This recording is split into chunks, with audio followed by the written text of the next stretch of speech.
കൊല്ലം ശ്രീനാരായണ ഗുരു സാംസ്കാരിക സമുച്ചയത്തിന്റെ മുന്നിൽ ശ്രീനാരായണ ഗുരുവിന്റെ ശില്പം അനാച്ഛാദനം ചെയ്തു. This news is brought to you by Apsara jewellery, Cherupuzha and Padiyottuchal. Kollam Sreenarayana Guru സാംസ്കാരിക സമുച്ചയത്തിന്റെ മുന്നിൽ ശ്രീനാരായണ ഗുരുവിന്റെ ശില്പം അനാച്ഛാദനം ചെയ്തു. കേരള സാംസ്കാരിക വകുപ്പ് സ്ഥാപിച്ച ശില്പം മുഖ്യമന്ത്രി പിണറായി വിജയനാണ് അനാച്ഛാദനം നിർവഹിച്ചത്. പയ്യന്നൂർ കാനായിൽ പ്രശസ്ത ശില്പി ഉണ്ണി കാനായുടെ പണിപ്പുരയിലാണ് ശില്പമൊരുക്കിയത്. ശ്രീനാരായണ ഗുരുവിന്റെ ശില്പം 8 അടി ഉയരത്തിലും 5 അടി വീതിയിലുമായി 2 വർഷം സമയമെടുത്താണ് ശില്പി ഉണ്ണി കാനായി നിർമ്മാണം പൂർത്തീകരിച്ചത്.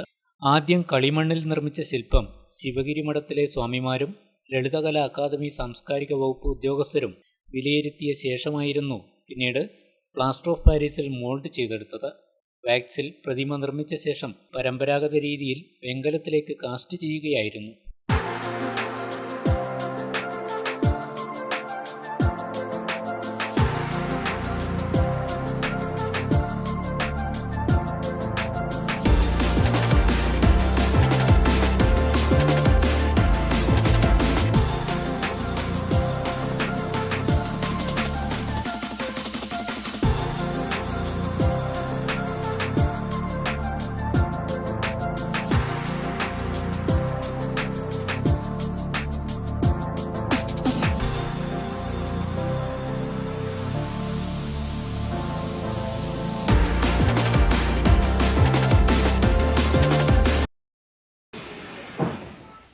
കൊല്ലം ശ്രീനാരായണ ഗുരു സാംസ്കാരിക നിലയത്തിലേക്ക് വേണ്ടിയിട്ടാണ് ഈ ശ്രീനാരായണ ഗുരുവിൻ്റെ വെങ്കല ശില്പം ഇവിടെ കാനായിൽ ഒരുങ്ങിയിരിക്കുന്നത്.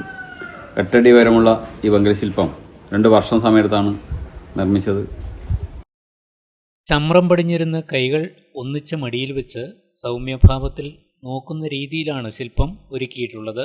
ഗുരുപരിചയം മനസ്സിൽ പതിഞ്ഞ പോലെ തന്നെയാണ് രൂപം മാതൃകയാക്കിയത്.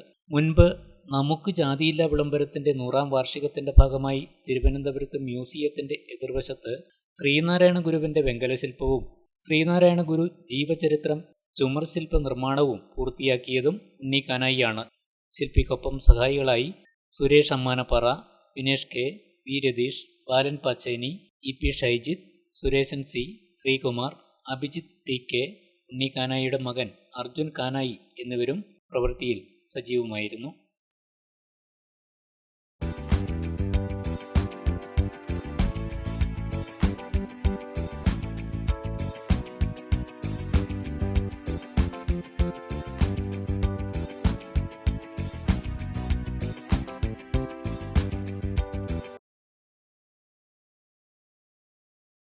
അഭിമാന നിമിഷങ്ങൾക്കായി അനന്തമൂല്യമുള്ള സ്വർണ്ണാഭരണങ്ങൾ. ട്രെൻഡും ട്രഡീഷനും ഒന്നാകുന്ന അപ്സര ജ്വല്ലറി നിങ്ങളുടെ മനസ്സിനിണങ്ങിയ പുത്തൻ BIS 916 സ്വർണ്ണാഭരണങ്ങളും 18 കാരറ്റ് 22 കാരറ്റ് ഡയമണ്ട് എന്നിവയുടെ ലൈറ്റ് വെയ്റ്റ് ആഭരണങ്ങളും ഏറ്റവും കുറഞ്ഞ പണിക്കൂലിയിൽ സ്വന്തമാക്കാം. Apsara jewellery, Cherupuzha and Padiyottuchal.